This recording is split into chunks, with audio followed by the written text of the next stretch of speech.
રાજ્યમાં pre monsoon activity આજથી શરૂ થશે। હવામાન વિભાગે રાજ્યમાં 2 દિવસ કરી વરસાદની આગાહી।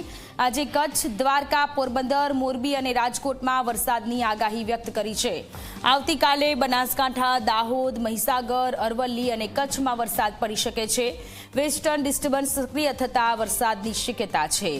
વીજળીના કડાકા ભડાકા સાથે વરસાદ થઈ શકે છે।